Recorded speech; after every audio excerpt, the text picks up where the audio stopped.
ರಾಮಾಯಣದ ಕನ್ನಡಿಗರು ಗರಂ ಬಾಹುಬಲಿ 2 ಏನಿದು ರಾಮಾಯಣ. ಎಸ್ ರಾಜಮೌಳಿ ನಿರ್ದೇಶನದ ಬಾಹುಬಲಿ 2 ಚಿತ್ರ ದೇಶಾದ್ಯಂತ ಸಿಕ್ಕಾಪಟ್ಟೆ ಹವಾ ಕ್ರಿಯೇಟ್ ಮಾಡಿದೆ. ಏಪ್ರಿಲ್ನಲ್ಲಿ ತೆರೆ ಕಾಣುವ ಬಾಹುಬಲಿ 2 ಚಿತ್ರವನ್ನ ಕಣ್ತುಂಬಿಕೊಳ್ಳೋಕೆ ಸಿನಿಪ್ರಿಯರು ತುದಿಗಾಲಲ್ಲಿ ಕಾಯ್ತಿದ್ದಾರೆ.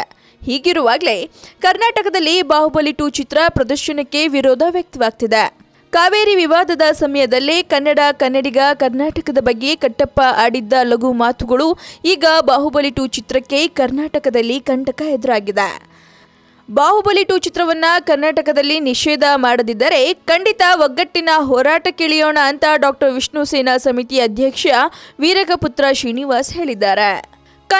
ಕನ್ನಡಿಗ ಕರ್ನಾಟಕದ ಬಗ್ಗೆ ಅದ್ಯಾರು ಕಟ್ಟಪ್ಪನೋ ಕೆಟ್ಟಪ್ಪನೋ ಹುಚ್ಚಪ್ಪನೋ ಅಥವಾ ಅಪ್ರಬುದ್ಧನೋ ಆಡಿದ ಲಘು ಮಾತುಗಳ ಹಿನ್ನೆಲೆಯಲ್ಲಿ ಬಾಹುಬಲಿ 2 ಚಿತ್ರವನ್ನ ಇಲ್ಲಿ ನಿಷೇಧಿಸುವುದಾದರೆ ಖಂಡಿತ ಒಗ್ಗಟ್ಟಿನ ಹೋರಾಟಕ್ಕಿಳಿಯೋಣ ಅಂದ್ರು ವೀರಕಪುತ್ರ ಶ್ರೀನಿವಾಸ್ ಅವರು ಜಲ್ಲಿಕಟ್ಟಿಗೆ ಹೋರಾಡಿದ್ದ ರೀತಿಯೇ ನಾವು ಕಟ್ಟಪ್ಪನ ತೆರೆ ದರ್ಶನ ನಿಷೇಧಕ್ಕೆ ಯತ್ನಿಸೋಣ, ಆಗುವುದಾದರೆ ಕನ್ನಡಿಗರ ಶಕ್ತಿ ಪ್ರದರ್ಶನವಾಗಲಿ ಎಂದರು.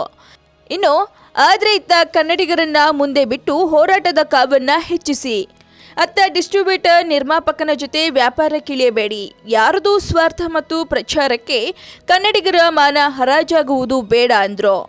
ಇನ್ನು ಕಾನೂನು ಸಹ ನಿರ್ಮಾಪಕರ ಪರವಾಗುವ ಸಾಧ್ಯತೆಗಳಿರೋದ್ರಿಂದ ಮತ್ತು ಬೆಳಗಿನ ಜಾವ 4 ಗಂಟೆ ಪ್ರದರ್ಶನಕ್ಕೆ ನಮ್ಮ ಚಿತ್ರರಂಗ ಗಣ್ಯರೇ ಕಾತ್ಕೊಳ್ತಿರೋದ್ರಿಂದ ನಮ್ಮ ಹೋರಾಟ ನಗೆಪಾಟಲಿಗೆ ಈಡಾಗದಿರಲಿ ಎಂಬ ಕಾಳಜಿ ನನ್ನದು. ಸುಮ್ಮನೆ ಯೋಚಿಸಿ, ಒಂದು ವೇಳೆ ಕನ್ನಡಿಗರು ವಿರೋಧಿಸಿದ ಮೇಲೂ ಬಾಹುಬಲಿ 2 ಇಲ್ಲಿ ತೆರೆ ಕಂಡ್ರೆ ಅದೆಂಥ ಅವಮಾನ ಎದುರಿಸಬೇಕಾಗಿತ್ತು. ಆಗ ಕಟ್ಟಪ್ಪನಾಡಿದ್ದ ಲಘು ಮಾತುಗಳಿಂದ ಮತ್ತಷ್ಟು ಲಘುವಾಗಿ ಕನ್ನಡಿಗರು ಹೊರ ರಾಜ್ಯದವರಿಗೆ ಕಾಣುವುದಿಲ್ಲವೇ? ಸಂಬಂಧಪಟ್ಟವರು ಯೋಚಿಸಿ ನಿರ್ಧರಿಸಿ ಅಂತ ಹೇಳಿದ್ದಾರೆ. ಒಟ್ಟಾರೆ ಬಾಹುಬಲಿ 2 ಸಿನಿಮಾ ರಿಲೀಸ್ಗೂ ಮುಂಚೆನೇ ಮತ್ತಷ್ಟು ವಿವಾದಗಳಿಗೆ ಸುದ್ದಿಯಾಗಿದೆ. ಮತ್ತಷ್ಟು ಸ್ಯಾಂಡಲ್ವುಡ್ ಅಪ್ಡೇಟ್ಗಾಗಿ ಸಬ್ಸ್ಕ್ರೈಬ್ ಮಾಡಿ ಫಿಲ್ಮಿ ಬೀಟ್ ಕನ್ನಡ. ಸದ್ಯಕ್ಕೆ ಸುದ್ದಿ ಕೊಟ್ಟಿದ್ದು ನಾನು ನಿಮ್ಮ ಶ್ರುತಿ ಪಾಟೀಲ್. ಹಾಗೆ ಈ ವಿಡಿಯೋ ನಿಮಗೆ ಇಷ್ಟವಾದಲ್ಲಿ ಲೈಕ್ ಮಾಡಿ, ಶೇರ್ ಮಾಡಿ ಆ್ಯಂಡ್ ಕಮೆಂಟ್ ಮಾಡಿ. ಹಾಯ್, ನಾನು ಶ್ರದ್ಧಾ ಶ್ರೀನಾಥ್. ಸ್ಯಾಂಡಲ್ವುಡ್ ಸುದ್ದಿಗಳಿಗೆ ಹಾಗೂ ನನ್ನ ಫಿಲ್ಮ್ಸ್ ಬಗ್ಗೆ ಏನಾದರೂ ಅಪ್ಡೇಟ್ಸ್ ಬೇಕಂದರೆ ಫಿಲ್ಮಿ ಬೀಟ್ನ ನೋಡ್ತಾ ಇರಿ ಹಾಗೂ ಯೂಟ್ಯೂಬ್ ಚಾನಲ್ಗೆ ಸಬ್ಸ್ಕ್ರೈಬ್ ಮಾಡಿ. Thank you.